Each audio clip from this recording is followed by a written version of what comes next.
नवरात्र विशेष नवदुर्गा या कार्यक्रमाचे सहप्रायोजक आहेत मे माधवराव रामचंद्र बोराडे, अस्तगावकर सराफ, राहता।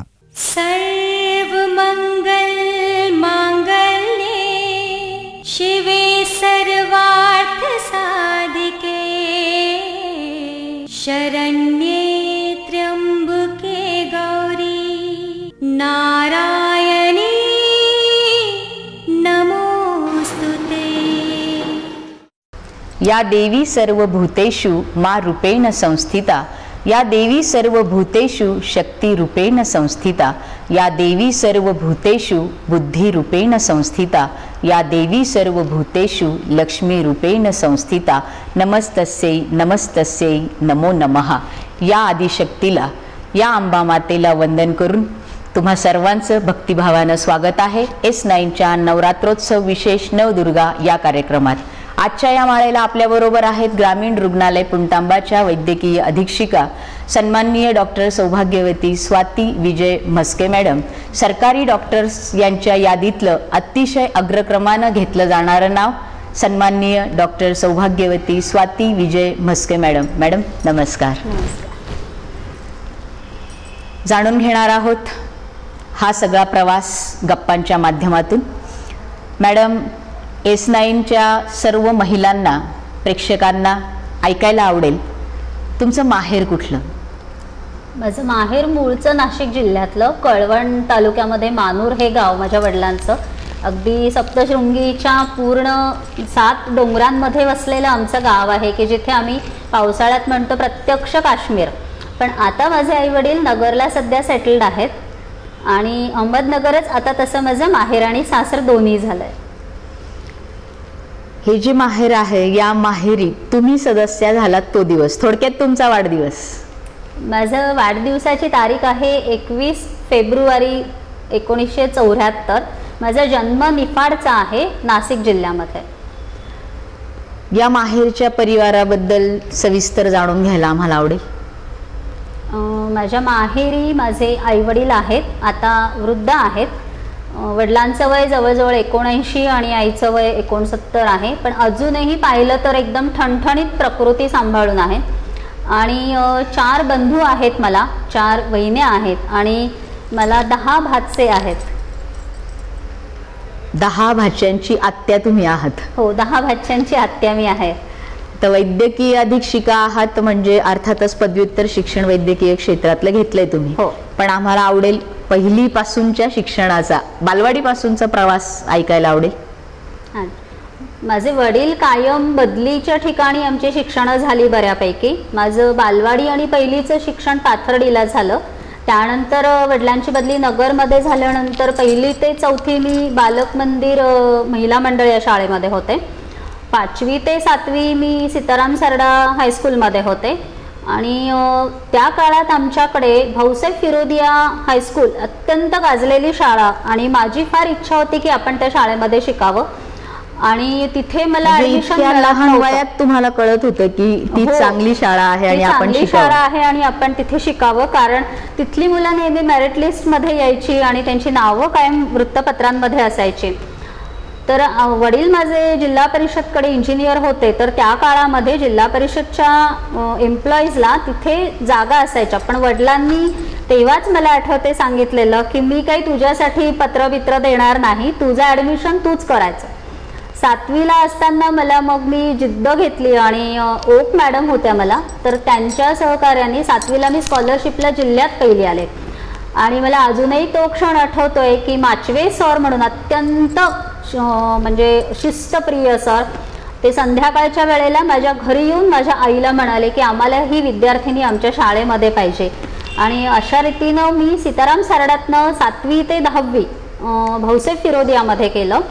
भाऊसाहेब फिरोदियामध्ये असताना 10वीला मेरिट लिस्टमध्ये आले मी।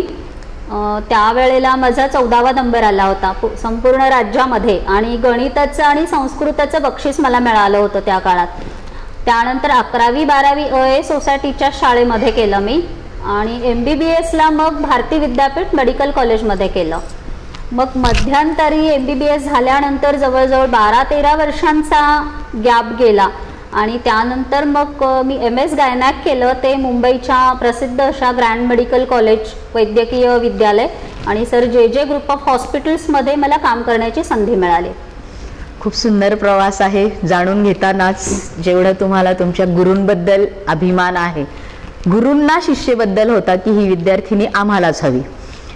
जसं आज आम्ही ऐकतोय की तुमच्या नावात आज इतका सशक्तपणा आहे की या आम्हालाच अधिकारी हव्यात, तर ती परंपरा तुम्ही जपलेली आहे. इतकं सुंदर माहेर आणि त्या माहेरी इतक्या चांगल्या चांगल्या ठिकाणी तुम्ही शिकलात, सासरी आलात, म्हस्के परिवारात आलात, ते वळण अर्थात तुमचं लग्न जे आहे हे लग्न कसं जमलं हे आम्हाला सगळ्यांना ऐकून घ्यायला, जाणून घ्यायला आवडेल. आमचं लग्न हे ॲक्च्युली टोटल अरेंज मॅरेज आहे की ठरवून केलेलं, अगदी वडीलधाऱ्या माणसांनी बघून रीतसर बघण्याचा कार्यक्रम करून प्रश्नोत्तरांची उत्तरं होऊन मग आमचं लग्न ठरलं. तरीही आमच्या घरी अजूनही शंका आहे की आमचं लव्ह मॅरेज आहे की काय, इतकं आमचं दोघांचं एकमेकांवरती पहिल्यापासून प्रेम आहे. अरे वा, खूप सुंदर. आणि आता हे बघत असताना तुमची घरची मंडळी पुन्हा एकदा शिक्कामोर्तब झालं असेल नाही हे अरेंज मॅरेजच आहे म्हणून, की अजूनही शंकेला त्यांना जागा आहे. ही शंका या S9च्या या माध्यमातून जाईल अशी अपेक्षा करूया. पण असो, प्रेम आहे हे महत्वाचं आहे आणि ते असंच टिकून राहो. यजमानांबद्दल, मुलांबद्दल, थोडक्यात आपल्या ह्या परिवाराबद्दल, सासरच्या परिवाराबद्दल काय सांगाल? बाबळेश्वरला आमचं पूर्ण घर जे आहे तर आमचं एकत्र कुटुंब पद्धतीचं घर आहे. माझ्या घरामध्ये 50 ते 60 माणसं आहेत आणि संपूर्ण एका एरियामध्ये किंवा एका ठिकाणीच आमचे 8 बंगले असूनही ही 50च्या 50 माणसं अगदी दिवसभरामध्ये जरी नाही भेटले तरी संध्याकाळी थिएटरच्या तिथे सगळेजण आमचे भेटतात आणि अजूनही चर्चा होतात. एकत्र कुटुंब म्हटलं की त्याचे फायदे आणि तोटे भरपूर आले, पण माझ्या दृष्टीने विचार केला तर मला एकत्र कुटुंबामध्ये खूप फायदेच झालेले आहेत. आमच्या घरामध्ये अगदी डॉक्टरांचे आजोबा आत्तापर्यंत होते, डॉक्टरांच्या आजी होत्या की ज्यांनी माझ्या मुलांना सुद्धा मी नोकरी करत असताना सांभाळलेलं आहे. आणि माझे सासू सासरे, ते पण सासरे माझे राजकारणामध्ये आहेत आणि सासूबाई पण शिकलेल्या आहेत, त्या 11वी पास आहेत जुन्या, आणि मूळ शिक्षणाची आवड आमच्या घरामध्ये त्यांच्यापासूनच आहे. म्हणजे दोन्ही परिवारात शिक्षणाची आवड? हो, दोन्ही परिवारामध्ये. म्हणजे बाबळेश्वरचं कुटुंब तसं म्हणायला तर आमचं बॅकग्राऊंड पूर्ण शेतकरी असूनही त्या काळामध्ये आमच्या घरामध्ये माझे एक सासरे इंजिनियर आहेत, बँकेमध्ये जॉब करणारे आहेत आणि माझ्या आत्ते सासूबाई त्या काळात पुण्याला महर्षी कर्वेंच्या हॉस्टेलमध्ये राहून शिकल्या आणि त्याच एका गोष्टीचा मला फायदा झाला की माझा जेव्हा PGला नंबर लागला मुंबईला, तर तेव्हा आम्ही ॲक्च्युली म्हटलो की मुंबईला जाणं किंवा कुटुंब सोडून जाणं कठीण आहे, परंतु तेव्हा घरातनं आम्हाला असं सांगण्यात आलं की त्या काळात जर जाऊ शकतात 50 वर्षापूर्वी तर आज तुम्हाला काय अडचण आहे. म्हणजे भरपूर सशक्त असा पाठिंबा तुम्हाला मिळाला? हो, भरपूर पाठिंबा मिळाला. मग ह्या प्रवासात तुमचा आनंदाचा क्षण कुठला? खूप आनंदाचा, अनेक असतील पण सर्वात जास्त आनंद देणारा? आनंदाचं तसं म्हटलं तर माझं आयुष्य पूर्ण आनंदाच्या क्षणांनीच भरलेलं आहे. I am always happy go lucky person आहे आणि प्रत्येक छोट्या छोट्या गोष्टीमध्ये आनंद शोधण्याची मला सवयच आहे पहिल्यापासून, अगदी लहानपणापासून. सर्वात जास्त आनंदाचा क्षण म्हणाल तर मला असं वाटतं की माझं पोस्ट ग्रॅज्युएशनला CETला नंबर लागला, तो माझ्या दृष्टीनं माझ्या आयुष्यातला सर्वात अत्यंतिक समाधानाचा आणि सर्वात आनंदाचा क्षण. आता तुम्ही असं म्हणालात की तुमचं सगळं जीवन हे आनंदाच्या क्षणांनी भरलेलं आहे, म्हणून पुढचा प्रश्न किंवा पुढच्या गप्पा मारताना हे तुम्हाला विचारावं की नाही, एवढं सगळं ह्या पदावर असताना, इतका सगळा प्रवास करत असताना असं कधी झालं का की एखादा असा क्षण आहे की तो तुमच्या हृदयावर अगदी कोरला गेलेला आहे, आघात करून गेलेला आहे आणि कळत नकळत त्या क्षणाची आठवण करून दिल्यानंतर का होईना पण होते, असा एखादा क्षण? तसं आठवणं जरा कठीण आहे, पण एकच क्षण आहे बाबा. म्हणजे माझ्या मिस्टरांचा ॲक्सिडेंट झाला होता आणि शिर्डीच्या ICU मध्ये ते होते. He was struggling with life. आणि माझी 2 मुलं आणि माझी मावशी जी माझ्या घराचा पूर्ण आधार आहे. मला अजूनही तो क्षण आठवतो की त्या ICUच्या बाहेर मी मुंबईहून जेव्हा आले त्यावेळेला माझी मावशी 2 माझ्या मुलांना घेऊन उभी होती. आणि त्या क्षणाला ती म्हणाली पण की जिद्द सोडू नको, देव आपल्या पाठीशी आहे. तो एक क्षण मी माझ्या आयुष्यामध्ये कधीच विसरू शकत नाही. खरोखरच हृदयावर आघात करून गेलेला क्षण की तुम्ही पाहिलं मॅडम भाऊक झालेल्या आहेत. आपण जिथे बसलेलो आहोत, ज्या मावशींचा उल्लेख मॅडमनं केला त्या मावशी देखील समोर आहेत. आणि जसे मॅडमच्या डोळ्यात अश्रू आले त्या प्रसंगाने, त्या आघाताने, त्यांच्या मावशींच्या डोळ्यातही ते अश्रू आहेत.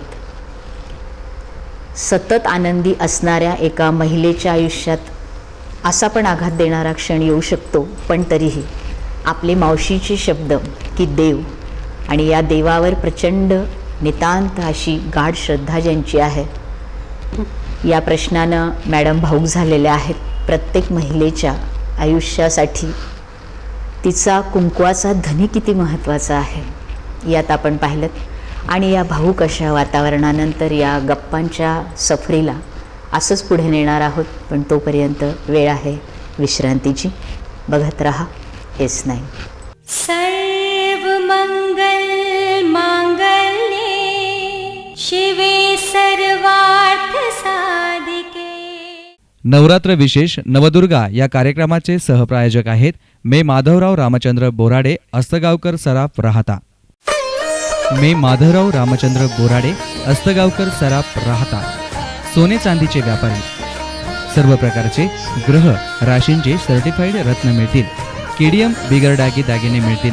तसेच हॉलमार्क दागिने मिळण्याचं एकमेव विश्वसनीय ठिकाण मे माधवराव रामचंद्र बोराडे, अस्तगावकर सराफ, मेन रोड, राहता, तालुका राहता, जिल्हा अहमदनगर.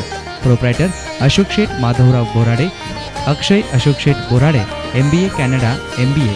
फोन नंबर 985051 2767 02423 242 112 आणि 242 558. राहत्यातील एक विश्वसनीय सुवर्ण पिढी मे माधवराव रामचंद्र बोराडे, अस्तगावकर सराफ.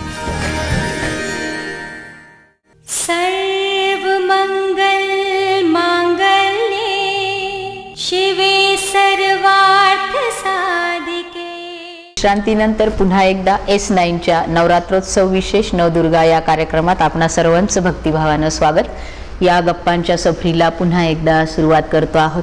आपण पाहिलं मॅडम कशा रीतीनं भाऊक झाल्यात. या भाऊकतेतून आणखी पुढच्या गप्पा आपल्याला अशा मारायच्या आहेत की मॅडम त्यावेळी दोन्ही मुलं, मावशी ह्यांना आपण पाहिलं. आपलं PGचं शिक्षण सुरू होतं त्यावेळी असा टप्पा आला का की आपल्याला असं वाटलं की नको आता आहे माझं घर परिवार, PGचं मला नको आहे. थोडक्यात या क्षेत्रातले प्रवासाचे जे टप्पे आहेत, संघर्ष काय करावा लागला, साथ कुणाची मिळाली, अडथळे काय आले, पाठिंबा कुणाचा मिळाला, ह्याही आपल्याला जाणून घ्यायला निश्चितच आवडेल. सर्वात प्रथम अडथळे ह्याचेच आले की एकतर 12 वर्षांचा पूर्ण गॅप होता माझा की MBBS झाल्यानंतर 2 मुलांना जन्म देऊन त्यांची आई म्हणून, एक वैद्यकीय अधिकारी म्हणून सावळीविरा कार्यरत असताना तिथलं संपूर्ण काम बघून त्यानंतर ही सरकारनं जी CETची परीक्षा ठेवली होती की जी देणं 12 वर्षानंतर खरंच खूप अवघड होतं. पण मला अजूनही आठवते की ह्याच ठिकाणी मी पहाटे 3 वाजता उठून बसायची आणि पहाटे 3 ते 6 अभ्यास करून मग सावळीवीरचं काम आटोपून संध्याकाळी जो काही वेळ मिळेल त्यानंतर CETची परीक्षा द्यायची. एकदा तर आम्हाला 300 पैकी 149 म्हणजे 150ला आम्हाला क्वालिफाय आम्ही व्हायचो. पण 150 पैकी मला 149 मार्क पडले. म्हणजे एका मार्कानं माझं ॲडमिशन गेलं होतं. मला त्या दिवशी आठवतंय की गुरुवारचा दिवस होता. आमचा कुटुंबाचा नियम आहे की दर गुरुवारी आम्ही साईंच्या दरबारामध्ये दर्शनाला जातो आणि जे काही आठवडाभरामध्ये आपल्याकडनं चुकलं असेल त्याच्यासाठी क्षमा मागतो. तर त्यावेळेला मात्र मी म्हटलं की जातानाच गाडीत म्हटलं की साईबाबा माझं काम करत नाहीये तर मी का जावं साईंच्या दरबारामध्ये. तर माझे मिस्टर तेव्हा मला म्हणाले होते, साईंचं श्रद्धा आणि सबुरी, तू श्रद्धा ठेव, सबुरी ठेव, तुझं सिलेक्शन होईल. अजूनही मला त्या मंदिरात, त्या द्वारका माईमध्ये त्याचे ते शब्द अजूनही आठवतात. आणि त्यानंतर मी पुढच्या वर्षी माझ्या दीरांच्या सोबत अभ्यास केला, की जो माझा सगळ्यात धाकटा दीर होता माझ्या आणि त्याच्यामध्ये जवळजवळ 15 वर्षाचं अंतर, त्याच्यासोबत मी अभ्यास करून मग माझं CETचं सिलेक्शन झालं. सिलेक्शन झाल्यानंतरही असा विचार होता की औरंगाबाद जवळ आहे, औरंगाबाद मेडिकल कॉलेज जवळ आहे, तर तिथे आपण ॲडमिशन घ्यावं. पण मिस्टरांचा हेका होता आणि माझे नंबर 2चे बंधू की मुंबईमध्ये प्रत्येक गोष्ट पहिल्यांदा येते आणि तिथे एकदम चांगली शिकायला मिळते. तर तो पण मला अजून किस्सा आठवतोय की आमच्या आरोग्य भवनच्या त्या 10व्या मजल्यावरती आमच्या दोघांमध्ये वाद झालेला की मुंबई घ्यायचं की औरंगाबाद घ्यायचं. माझ्या दृष्टीने माझी फॅमिली मला जवळ असेल औरंगाबादला, मी असा विचार केला होता. पण मिस्टरांच्या दृष्टीने तू मुंबई घे, पुढचं पुढे बघू. पण ते VT स्टेशनचे धडकी भरवणारे लोकलचे आवाज ऐकूनच माझे हातपाय तिथेच गळाले होते की माझा इथे काय निभाव लागणार आहे.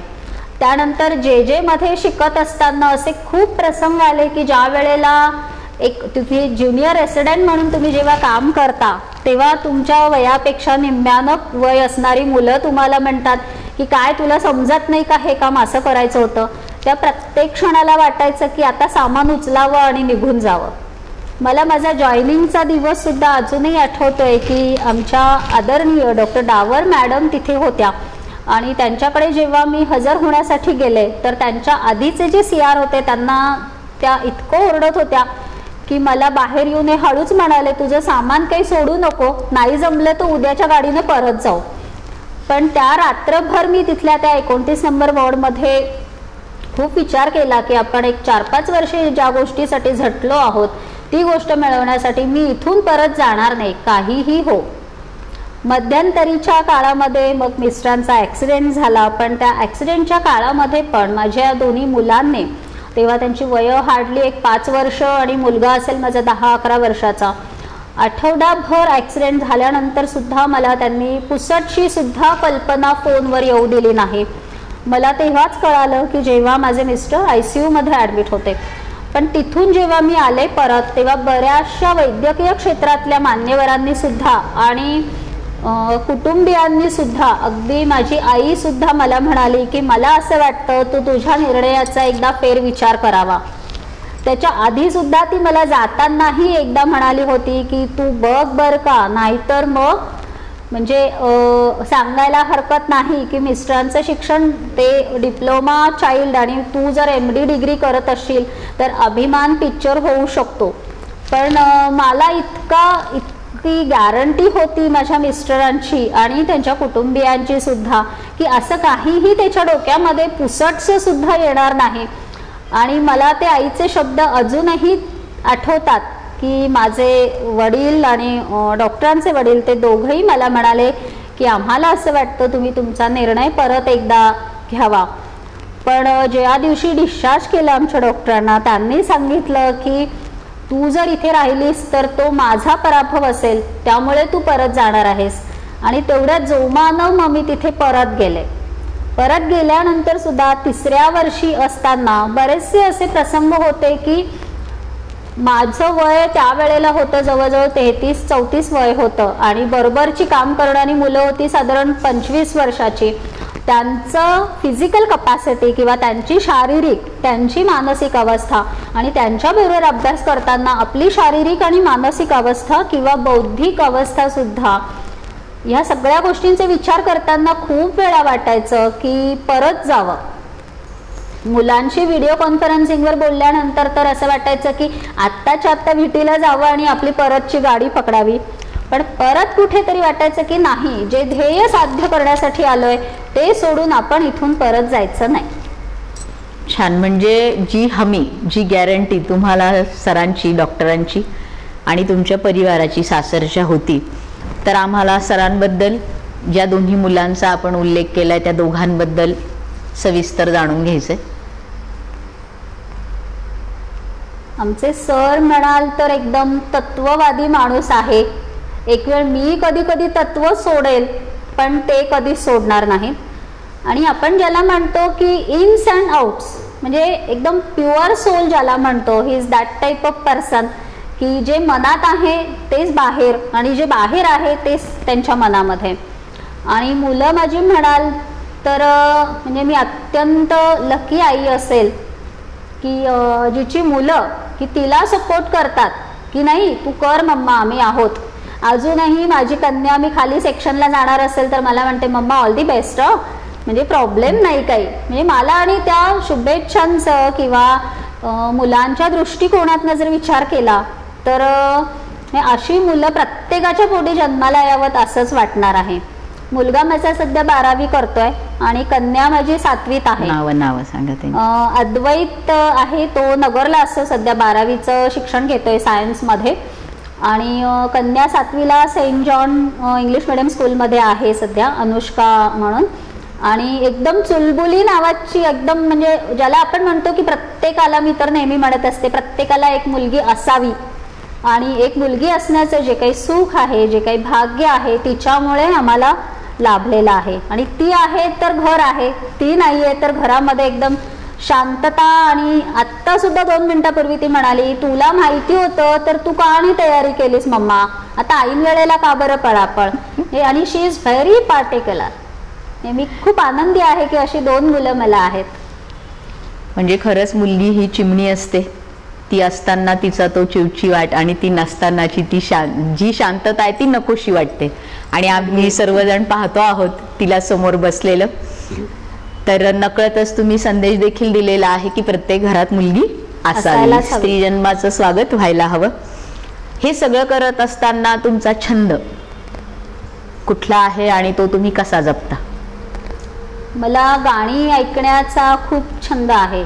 जुनी किशोर कुमारची किंवा आशा भोसलेंची, लता मंगेशकरांची गाणी मला ऐकायला खूप आवडतात.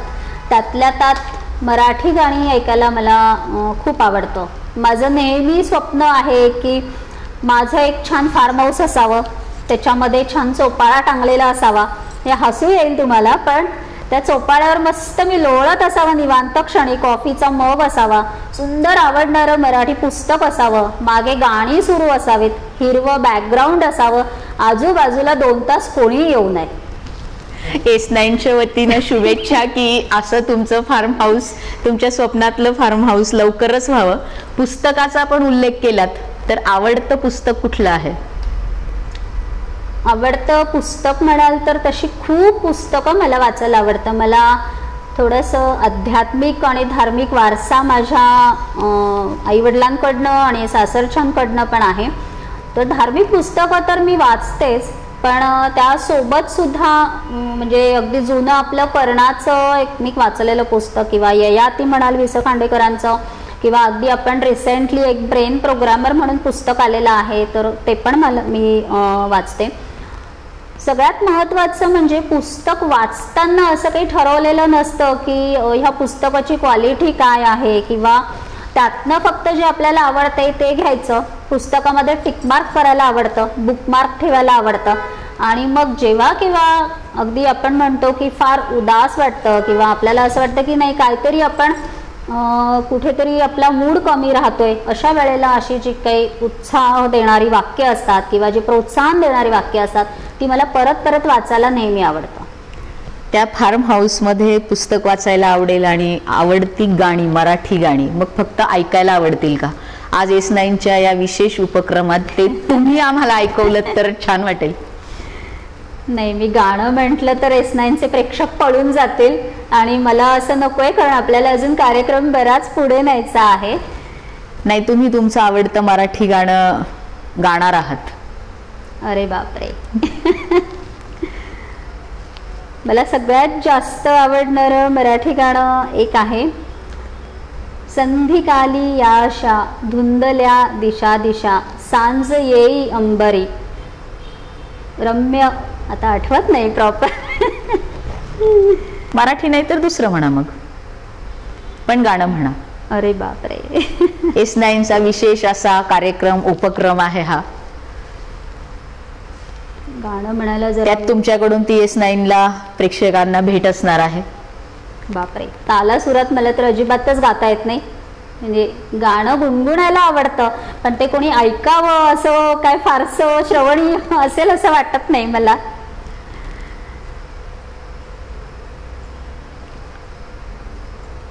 आठवणं कठीण आहे गाणं.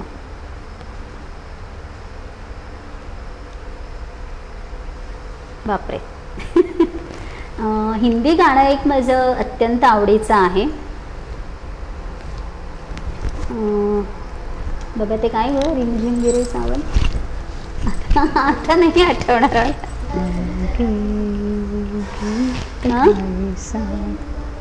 ठीक आहे, या सफरीत तुम्ही आठवा ते. आपला भरपूर हितगुज आहे, आपले संवाद आहेत. चित्रपट पाहता? अत्यंत आवडीनं. आमचा रविवार बऱ्याच वेळेला ठरलेला असतो की आम्ही चांगले चित्रपट बघतो आणि जे सहकुटुंब बघण्यासारखे आहेत तर अगदी मुलांना घेऊन आम्ही दोघंही बघतो. म्हणजे आमचं नवीन लग्न झालं होतं तेव्हा मला आठवतंय लोणीच्या ओपन थिएटरमध्ये आम्ही 9 ते 12 असे बरेचसे सिनेमे पाहिलेले आहेत.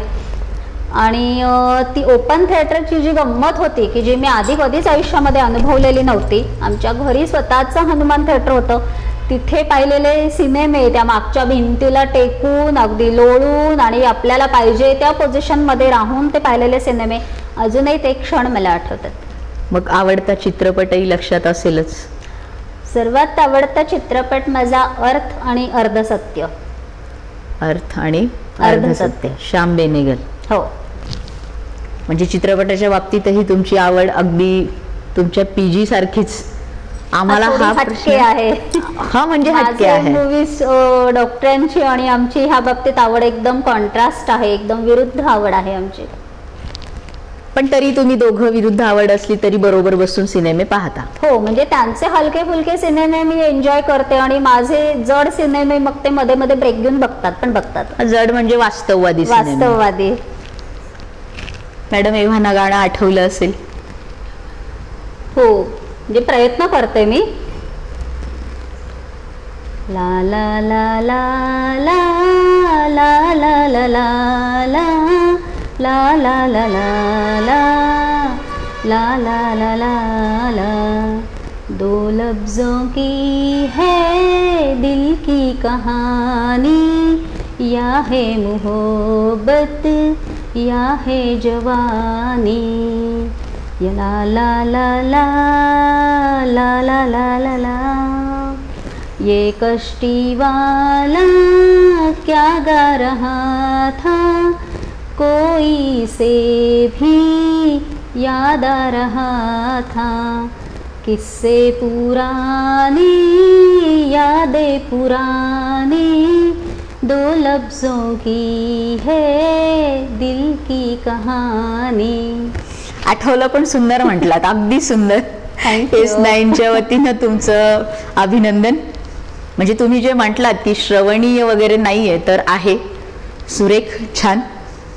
या सगळ्या प्रवासात तुमचा आदर्श कुठला आहे? आदर्श कोण? आदर्श म्हणाल तर अगदी माझ्या पहिलीच्या ओगबाईंपासनं, घारे सरांपासनं, माझे माता पिता, माझी मावशी, माझे सासू सासरे आणि माझ्या मोठ्या जाऊबाई पार्टिक्युलरली. त्यानंतर मुंबईमध्ये शिकत असताना डॉक्टर अशोक आनंद सर हे माझे सगळे आदर्श. आणि शासकीय नोकरीमध्ये म्हणाल तर माननीय डॉक्टर PG गुंजाळ सर हे माझा दुसरा आदर्श.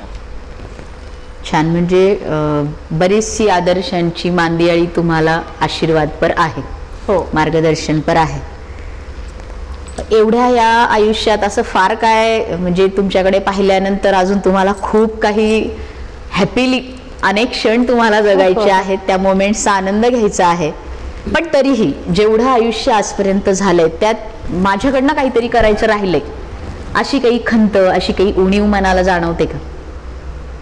हो, बऱ्याच वेळेला असं वाटतं की आपण जी काही रुग्णसेवा आपण जी काही म्हणतोय, पण जी अगदी 200% करायला पाहिजे आहे ती आपल्याकडनं 50% सुद्धा होत नाही आहे.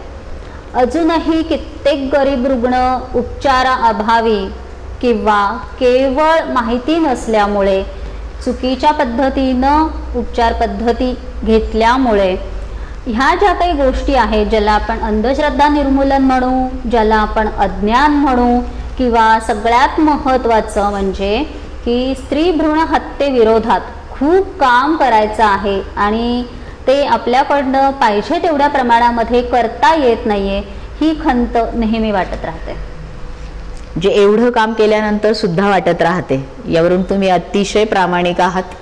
तुमच्या सरांबद्दल ज्यावेळी तुम्ही म्हटल्यात सोलबद्दल, तर तुम्ही देखील अगदी तशाच आहात हे तुमच्या या गप्पांमधून आम्हाला जाणवतंय. पण तरीही तुम्हाला असं वाटतंय, तर S9च्या वतीनं तुमच्या त्या पुढच्या जी कामं तुम्हाला असं वाटते की माझ्याकडनं खूप काही करायचं राहिलंय, तर ह्या शुभेच्छा आम्ही देतो आहोत. या शुभेच्छा देत असताना साईनाथांच्या दरबाराचा आपण उल्लेख केलात. तर साईनाथ हे आपलं श्रद्धास्थान, पण आपण आराधना करता असं आणखी एखादं दैवत? हो, अक्कलकोटच्या श्री स्वामी समर्थांची मी अगदी म्हणजे मला भक्त म्हणून मिरवायला आवडत नाही, पण जेव्हा जेव्हा आपण म्हणतो की आयुष्यामध्ये अगदी अटीतटीचे क्षण येतात, तर तेव्हा अगदी मी शरण जाते ते श्री स्वामी समर्थांना. म्हणजे माझी मुलं पण मला म्हणत असतात, आई तुझं काय ग मध्ये मध्ये आपलं नामस्मरण चालू असतं. पण 3 दिवसापूर्वीच लोकसत्तामध्ये जो लेख आला होता नामस्मरण आणि नामपूजन, मला असं वाटतं की हल्लीच्या प्रत्येक आईवडिलांनी आपल्या मुलांना तो लेख वाचून आणि समजावून सांगावा. जी भिवू नकोस मी तुझ्या पाठीशी आहे याची प्रचिती आपण वारंवार घेता आहात. बऱ्याच वेळेला अगदी खूप प्रसंग असे आयुष्यामध्ये घडले की असं वाटलं की आता सगळं संपलंय, आणि पण मग आशेचा नवीन किरण तिथून मला मिळालेला आहे. एक वैद्यकीय अधिकारी म्हणून काम करत असताना किंवा समाजातील इतर गोष्टीत तुम्हाला खूप चीड येते, संताप येतो, अशी गोष्ट कुठली? तसं म्हणायला गेलं तर बऱ्याचशा गोष्टी शासकीय कामामध्ये तुम्ही जेव्हा असता किंवा शासकीय सेवेमध्ये जेव्हा काम करत असता, तर एका गोष्टीची मला नेहमी चीड आहे की आपण शासनामध्ये जेव्हा रुजू होतो तेव्हा आपण त्याला शासकीय सेवा हे गोंडस नाव देतो, पण तिथे जेव्हा मेवा खाण्याच्या गोष्टी सुरू असतात त्यावेळेला मला प्रचंड चिडचिड होते. आणि प्रत्येक वेळेला माझं नेहमीचं वाक्य ठरलेलं असतं, उद्या आम्ही राजीनामा देणार. पण अजूनही असं काही वेळ आलेली नाहीये, किंवा असं वाटतं राजीनामा देऊन ह्या गोष्टीतनं समाज बाहेर पडणार नाही आहे, तर आपण इथेच राहून इथल्या दुष्ट प्रवृत्तींविरुद्ध आपण संघर्ष करायला हवा आणि लोकांचे जे काही हक्क आहेत, त्यांचे उपचाराबद्दलचे जे काही अधिकार आहेत, तर ते त्यांना मिळवून देता यावेत.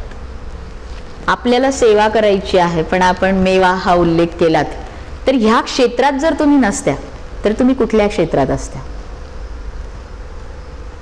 नाही, मला आठवतंय मी साधारण 6 वर्षाची असताना माझी आजी एक्सपायर झाली, वडिलांची आई, आणि त्यांची फार प्रचंड इच्छा होती की आपल्या घरामध्ये कोणीतरी डॉक्टर असावं. 12वी उत्तीर्ण झाल्यानंतर मला ॲक्च्युली गणिताचा जो ग्रुप असतो त्याच्यामध्ये 96% होते आणि मला कॉम्प्युटर इंजिनियर तेव्हा वाटायचं की व्हावं. पण कुठेतरी अजूनही असं वाटतं की आपण वैद्यकीय क्षेत्रात नसतो तर कदाचित मला शास्त्रज्ञ व्हायला आवडलं असतं आणि नवीन काहीतरी शोध लावायला आवडलं असतं. ते एक क्षेत्र असं आहे की मगाशी आपण जे म्हटलो की खंत राहिली आहे, मला अजूनही इच्छा आहे की वैद्यकीय क्षेत्रामध्ये नवीन काहीतरी शोध लावावेत, किंवा आपल्या भारतासारख्या देशामध्ये की जिथे गरिबांना परवडू शकतील अशा काही सोयी सुविधांचा आपण शोध लावावा, ही मात्र अजूनही मला खंत आहे. संशोधनाची आवड होती आणि अजूनही आहे. मला अजूनही छंद आहे की ओपीडीत बसल्या बसल्या सुद्धा माझं लक्ष असतं की मला नवीन एक गोष्ट कळाली, म्हणजे शेतकरी बंधू आपले करतात, मला माहीत नाही किती जण करतात, पण शुक्रवारच्या ओपीडीमध्ये कायम रुग्ण असायचे की ज्यांना उलट्या होतात, ज्यांना ॲसिडिटी होते. आणि मग अशाच एका शेतकऱ्याला मी सहज बाजारात विचारलं की का रे बाबा असं, आणि एक लक्षात आलं होतं की जे रुग्ण आहेत त्यांनी सगळ्यांनी आदल्या दिवशी आयदर मेथीची भाजी खाल्लेली किंवा उसळ खाल्लेली. तर तेव्हा असं लक्षात आलं की म्हणजे त्या शेतकऱ्यांना दिलेलं उत्तर एकदम गमतीशीर होतं की मॅडम हल्ली मेथीची भाजी टवटवीत दिसावी म्हणून त्याच्यावर देशी दारूचा फवारा मारतात. ही सुद्धा गोष्ट आपल्याला त्या लोकांना सांगावी लागणार आहे की भाज्या किंवा अगदी छोट्या छोट्या गोष्टी पण तुम्ही स्वच्छ धुवून मगच खा. हा देखील संशोधनाचा विषय शेतकऱ्याकडून आला. हो, आणि म्हणजे रोज आपण जेव्हा नेहमीचं काम करतो तसं म्हटलं तर सरकारी काम म्हटलं की सगळ्यांचं एक म्हणजे नाकं मुरडून त्याकडे बघण्याचा एक दृष्टिकोन असतो की हे काय रोजचीच बाबूगिरी आहे किंवा हे काय रोजचीच ओपीडी काढतात. पण त्याच्यामध्ये सुद्धा जेव्हा आपण डोळे उघडे ठेवून, आणि आमच्या वैद्यकीय क्षेत्रामध्ये जे म्हणतात की तुमच्या मेंदूमध्ये जर ती गोष्ट नसेल आणि जर तुम्ही डोळे उघडे ठेवून आणि कान उघडे ठेवून रुग्ण पाहिला नाही तर तुम्हाला असे संशोधन करण्याची पण संधी मिळणार नाही. मॅडम बरोबरचा हा प्रवास असाच गप्पांचा प्रवास सुरू राहणार आहे. तोपर्यंत घेतो आहोत काही क्षणांची विश्रांती. सर्व मंगल मांगल्ये शिवे सर्वार्थ साधिके. नवरात्र विशेष नवदुर्गा या कार्यक्रमाचे सहप्रायोजक आहेत मे माधवराव रामचंद्र बोराडे, अस्तगावकर सराफ, राहता. मे माधवराव रामचंद्र बोराडे, अस्तगावकर सराफ, राहता. सोने चांदीचे व्यापारी. सर्व प्रकारचे ग्रह राशींचे सर्टिफाईड रत्न मिळतील. केडीएम बिगर डागी दागिने मिळतील. तसेच हॉलमार्क दागिने मिळण्याचं एकमेव विश्वसनीय ठिकाण मे माधवराव रामचंद्र बोराडे, अस्तगावकर सराफ, मेन रोड, राहता, तालुका राहता, जिल्हा Ahmednagar. Proprietor Ashok Sheth Madhavrao Borade, Akshay Ashok Sheth Borade, MBA Canada MBA. Phone number 985051 2767 02423 242 112 आणि 242 558. राहत्यातील एक विश्वसनीय सुवर्णपेढी मे माधवराव रामचंद्र बोराडे, अस्तगावकर सराफ. सर्व मंगल मांगल्ये शिवे सर्वार्थ साधिके. विश्रांतीनंतर पुन्हा एकदा आपल्या सर्वांचं भक्तिभावानं स्वागत. S9च्या नवरात्रोत्सव विशेष नवदुर्गा या कार्यक्रमात वळतो आहोत पुन्हा एकदा आपल्या या गप्पांकडे.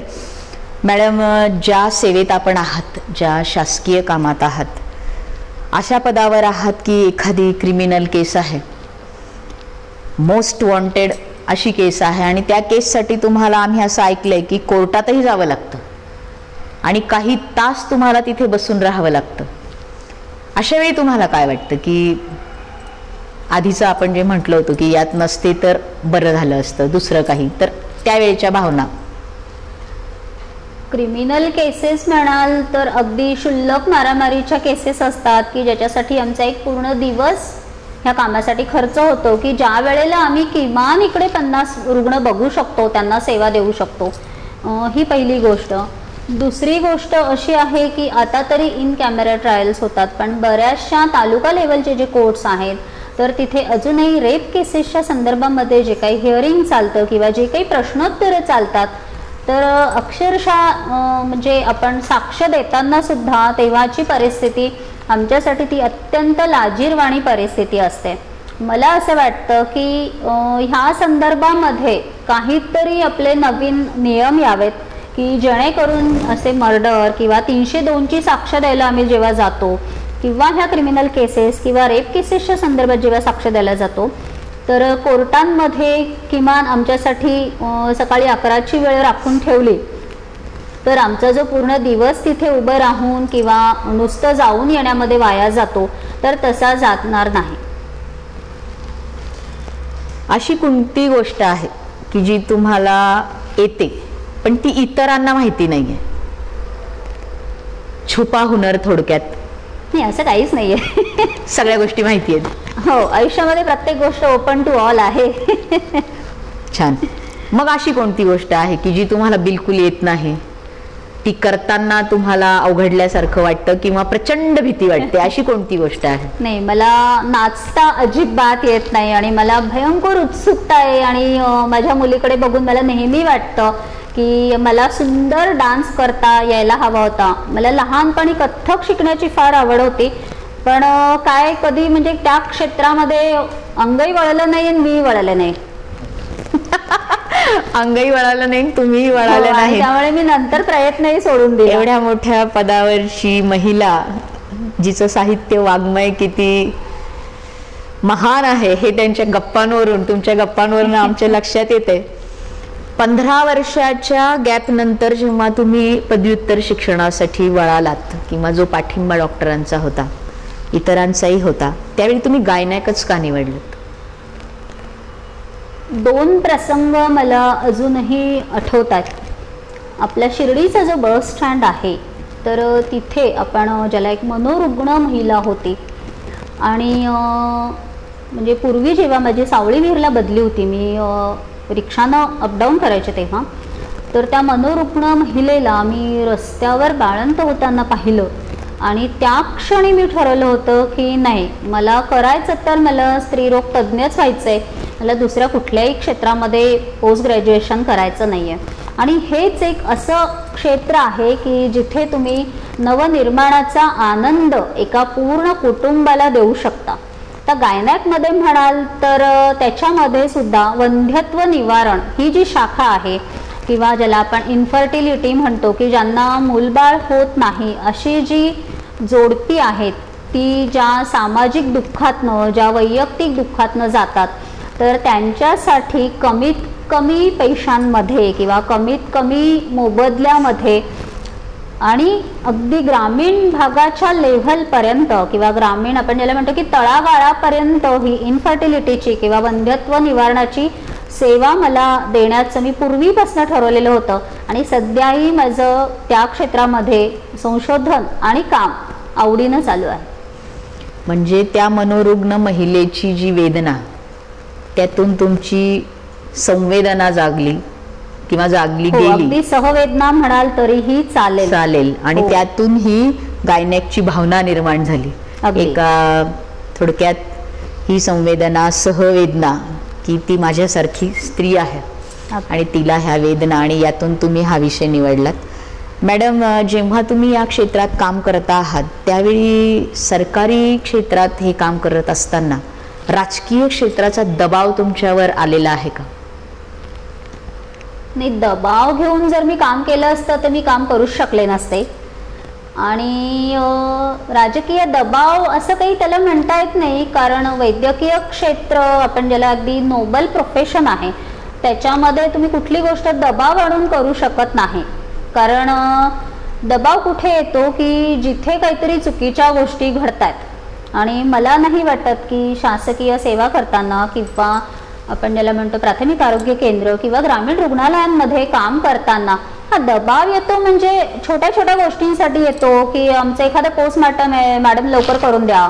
म्हणजे मी तर नेहमी राहत्याला काम करताना हसायचे की ह्यांची बॉडी अजून शिर्डीच्या दवाखान्यात आणि 25 पुढारी आपल्या दवाखान्याच्या कॅम्पसमध्ये, की अगदी रुग्णांना सुद्धा त्यावेळेला आम्हाला लक्ष द्यायला कठीण होऊन जायचं की एवढे फोन आणि एवढं सारखं की आमचं आधी करून द्या. म्हणजे मी गमतीनं कधी कधी म्हणायचे गप्पा मारताना माझ्या कलिग्सला की आता ह्यांना एखाद दिवशी सांगावं की तू झोप करते पोस्टमार्टम. आणि असं म्हटल्यानंतर मग बऱ्याच वेळेला प्रॉब्लेम येतात की माझे कलिग्स मला म्हणत असतात, मॅडम तुम्ही ना फार स्पष्ट बोलता, तुम्ही सरकारी नोकरी टेकणार नाही.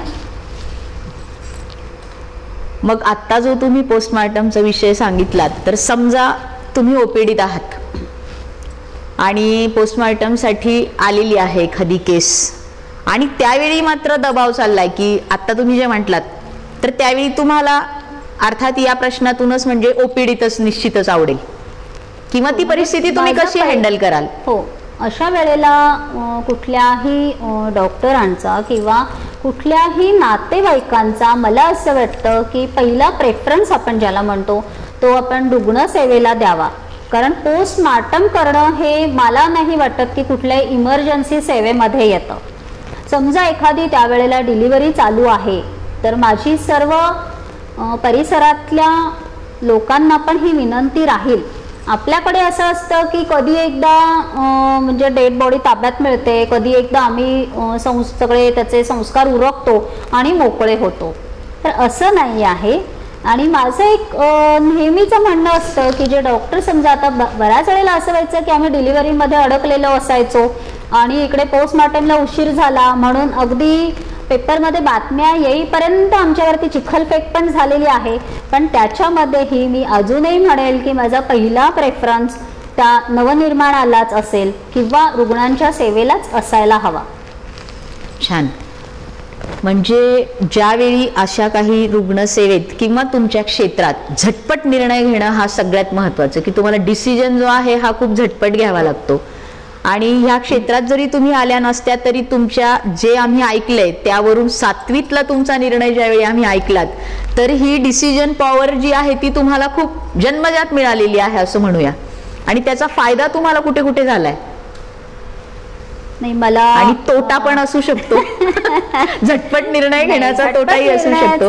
तोटा पण असू शकतो. मला चांगलं आठवतंय की MBBS झाल्यानंतर पुण्यामध्ये ज्ञान प्रबोधिनी म्हणून संस्था आहे की जी ग्रॅज्युएट झालेल्या मुलांच्या परीक्षा घेते आणि त्यातनं पहिली 5 मुलं निवडून त्यांचं IAS किंवा IPS ऑफिसर होण्याचं ट्रेनिंग ते मोफत देतात.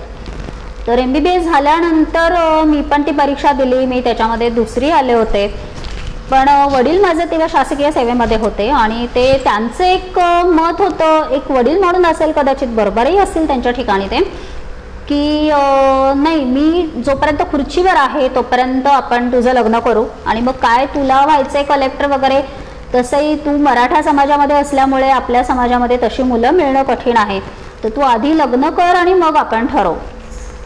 तर एके दिवशी संध्याकाळी असंच बसल्या बसल्या आमच्या दोघांचे ह्याच्यावरनं वाद झाला आणि मी त्या क्षणी वडिलांना म्हटलं ठीक आहे आता ह्याच्यानंतर हा विषय बाजूला आणि माझ्या लग्नाचं बघा. आणि त्यानंतर मी लग्न करून मस्केंच्या घरामध्ये आल्यानंतर जवळजवळ आजही मला 15 वर्षांना खंत वाटते की मी कदाचित IAS ऑफिसर झाले असते तर ह्यापेक्षाही चांगली सेवा करू शकले असते. माझी प्रामाणिक इच्छा आहे की माझ्या 2 मुलांपैकी किमान एकानं तरी अशा क्षेत्रामध्ये जावं आणि त्यांनी आपलं कर्तृत्व करून दाखवावं. निश्चितच दाखवतील. तुमच्या ह्या एवढ्या सगळ्या अभ्यासपूर्ण व्यापपूर्ण अशा या तुमच्या क्षेत्रात तुमच्या दैनंदिनी तुमची दैनंदिनी कशी आहे, म्हणजे तुमचा दिवस केव्हा सुरू होतोय आणि मावळतो केव्हा आहे, संपतो केव्हा आहे? बऱ्याच वेळेला तर लक्षात येत नाही दिवस कधी उजाडला आणि कधी मावळला. कित्येक वेळा तर दिवस म्हणजे उजाडतो हेच माहिती नसतं. म्हणजे कालचंच उदाहरण घेतलं तर काल रात्रभर मी जागे आहे कारण 2 डिलिव्हरीचे पेशंट होते आणि त्याच्यानंतर आज पूर्ण दिवसभर म्हणजे डिलिव्हरी करणं किंवा ऑपरेशन्स करणं किंवा सीझर करणं आणि त्यानंतर मग संध्याकाळी आपली परत OPD बघणं, दिवसभरामध्ये पूर्ण शासकीय कामकाज बघणं, ह्या सगळ्या गोष्टींमध्ये निवांत क्षण माझं ठरलेला असतो रात्री 10 ते 10:30. त्या अर्ध्या तासामध्ये मी दिवसभराचे सगळे न्यूजपेपर जे काही आहे ते मला वाचायला आवडतं आणि तो अर्धा तास मला कोणी डिस्टर्ब केलेलंही मला फारसं आवडत नाही.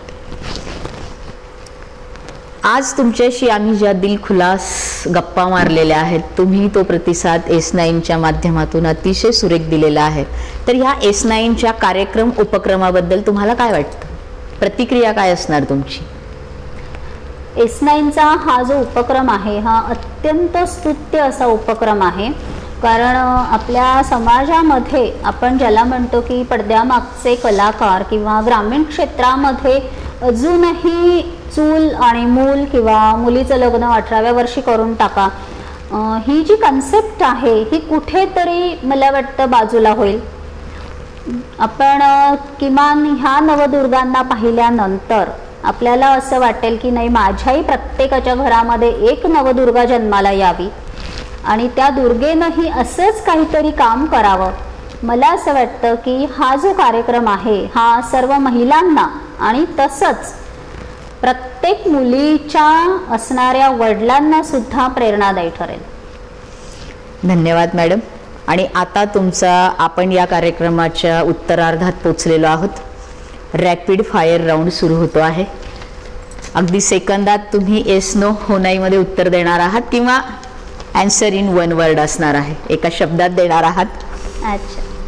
तर मॅडम तुमच्या परिवाराला राजकीय पार्श्वभूमी आहे आणि या राजकीय पार्श्वभूमीमुळे आपण याच परिसरात वैद्यकीय अधिकारी अधिशिका या नात्यानं कार्यरत आहात असं वाटतं का, हो की नाही? नाही. धन्यवाद. आपण डॉक्टर नसता तर कोणतं काम करायला आवडलं असतं हे एका शब्दात, आम्ही ऐकलंय याआधी, पण एका शब्दात हवंय आता आम्हाला, एकच शब्द. मदर टेरेसा नाही, पण त्यांच्यासारखं काम करायला नक्कीच आवडलं असतं. धन्यवाद. एक आई म्हणून आपल्याला खऱ्या अर्थानं मुलगा आवडतो की मुलगी? तसं आम्ही आता बऱ्याचदा ऐकलं की नवदुर्गा, मुलगी, मुलीचं कौतुक, ते स्त्री जन्माचं स्वागत अनुष्काच्या माध्यमातून आम्ही ऐकलं, पण तरी अगदी प्रांजळपणे सांगा की आई म्हणून मुलगा की मुलगी?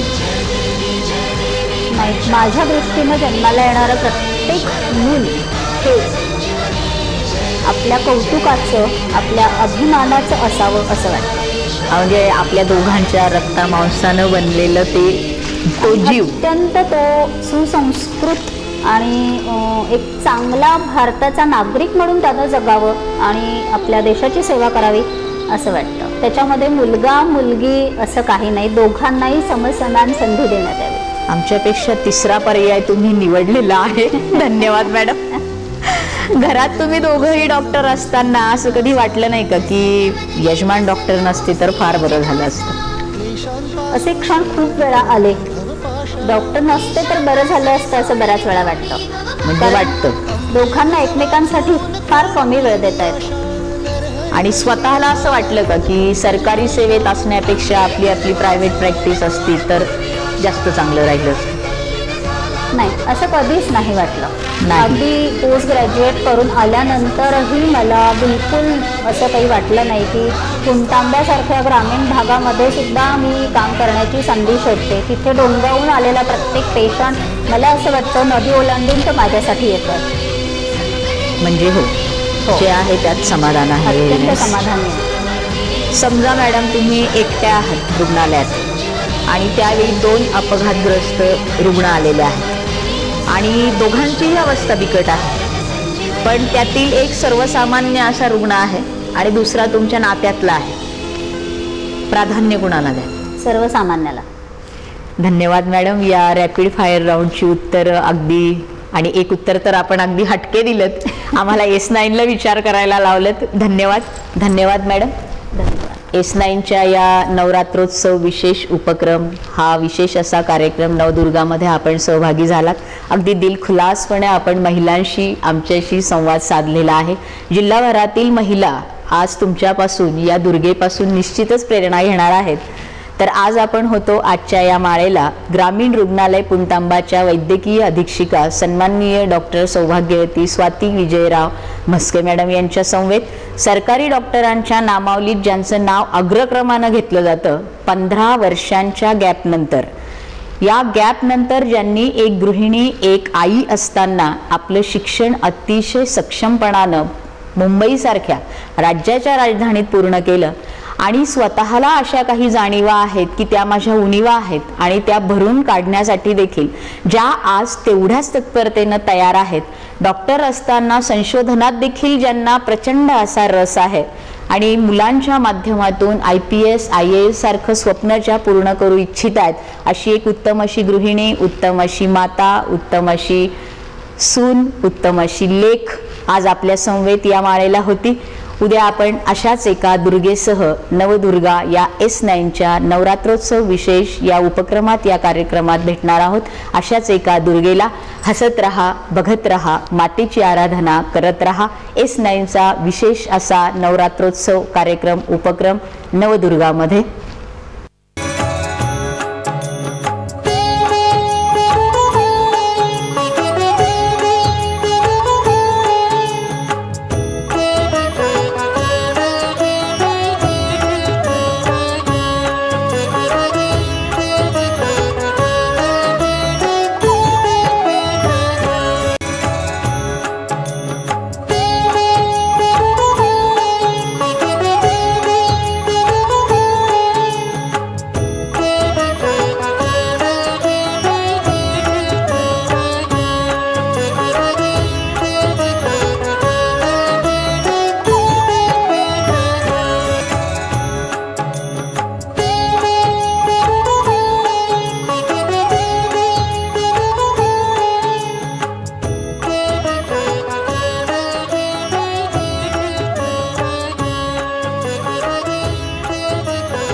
बातम्या आणि जाहिरातींसाठी संपर्क करा. आमचा पत्ता जिल्हा कार्यालय S9 channel, hotel Mandai palace, JT Shelke Patil मार्ग, शिर्डी, तालुका राहाता, जिल्हा अहमदनगर.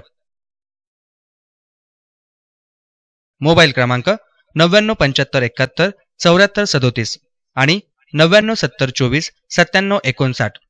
ऑफिस क्रमांक 02423 255 892.